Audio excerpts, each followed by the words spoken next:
We begin with the deadly fire. Authorities tell us 3 young children and their father were killed. It broke out at 438 Hulett Street. Where there used to be windows, only jagged glass. Where there used to be a home, only heartbreak.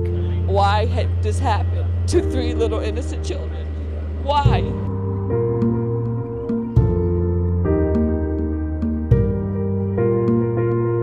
May 2nd, 2013, an early morning fire on Hulett Street in Schenectady killed a man and 3 children in a second-floor apartment. A little 5-year-old girl, Sapphire Terry, survived with burns to 75% of her body. The fire was quickly deemed suspicious. Here's Beth Wortman with one of our first reports that day. Hi, Sabrina. Very somber scene here as neighbors have come out visibly upset about this fatal fire. Now, police aren't releasing the identities of the victims, but neighbors and the Salvation Army who knew the children from Sunday school are. We know that the adult who died is David Terry, and that his children, Michael and Leah Terry, both under 7 years old, also perished in this blaze, along with 11-month-old Donovan Duell. 5-year-old Sapphire Terry is fighting for her life at Westchester Burn Center. Now, the blaze started shortly before 4:30 this morning at 438 Hulett Street. Fire investigators still have not determined how it started, but flames ripped through the entire house. Firefighters pulling the victims out, trying to resuscitate them, but only Sapphire survived. Now, the fire was extinguished in a couple of hours. People now are coming out who knew the children and are grieving, but say investigators should come to answers soon, and they are talking about the whereabouts of the children's mother. Unimaginable, you know, what the kids have gone through, and our prayers are really with Sapphire in the hospital and the whole family. We've got conflicting reports on the mother, and we don't really know if she's at the hospital, if she's in the area, and we're trying to locate her right now. Now, there were reports of shots fired just a block and a half away from here a few hours before this fire started, but we don't know if those situations are connected. Right now, the house has been condemned, and there are bids going out on demolishing it. Distraught neighbors mourned the family. A woman on the first floor talked about the panic she felt trying to find the victims. That's all we kept saying as soon as we got out of the house. Where is everybody? Why isn't everybody down? Where's the kids? Others couldn't believe what they were seeing. Why had this happened to 3 little innocent children? Why? They didn't deserve that. They had a life still. Robert Butler of Saratoga Springs was quickly arrested and charged with first-degree arson. However, police later learned they had the wrong guy, all based on a lie told by the children's mother, who was once in a relationship with him. More on that coming up in just a little bit. But in the meantime, neighbors said a final goodbye to the victims. Jessica Layton reports. There was crying from babies too young to understand what happened. And sobbing from adults who know all too well what's been ripped from this neighborhood. Fly high with the angels. Friends and relatives gathered near the site of Thursday morning's massive fire that killed 3 young children and a father in the middle of the night.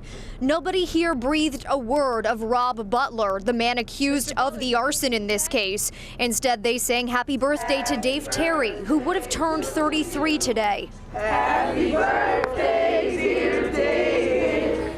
And they released get well balloons into the sky for 5-year-old Sapphire, who's still in critical condition in the burn unit at Westchester Medical Center. And we pray that Sapphire gets better. We need your prayers for Sapphire. The most emotional part of the vigil, perhaps, when the children's mom showed up. Jenica Duell was distraught, clinging to her friends, taking baby steps toward the candles lit in memory of her family. I'm glad that people are supporting. As to how I feel about this, I'm numb. Teresa Celeste is a lifelong friend of the family that is now trapped in a nightmare, unsure of how they will all find a way to carry on. Definitely, the prayers really need to go out to the staff that she makes it, because I think that's the only thing that's probably holding that family together is that little girl. You heard there about the children's grieving mom, Jenica Duell. In a twist that turned the entire investigation upside down, Duell was later arrested, accused of perjury for lying about the fire. And she wasn't the only one. Steve Flamish reports. The fire last May destroyed this house on Hulett Street in Schenectady, killing 11-month-old Donovan Dool, 2-year-old Leah Terry, 3-year-old Michael Terry, and their father, 32-year-old David Terry. 5-year-old Sapphire Terry suffered extensive burns. Now, the children's mother, Jenica Dool, is accused of lying to a grand jury about the fire. Federal prosecutors say Dool initially testified that she wanted to be with another man, so the two of them picked up gasoline and the man started the fire, assuring her the kids would not be harmed. Federal prosecutors say Dool later testified that she made up the story, leading to the perjury charge. It's unclear if the other man is Robert Butler, who was initially charged with setting the fire, only to be set free when federal prosecutors dropped the charges. I don't want to get into that, other than to say that when she and I talked, there was an individual who was incarcerated at the time, and he was incarcerated, I presume, because of her testimony. And we felt that since that was inappropriate, that we need to do, even though if it exposed her to a perjury charge, that we need to go back in and correct her testimony. So that's what we did. Edward Leon, the ex-boyfriend of David Terry's fiancée, is also charged with lying to the grand jury.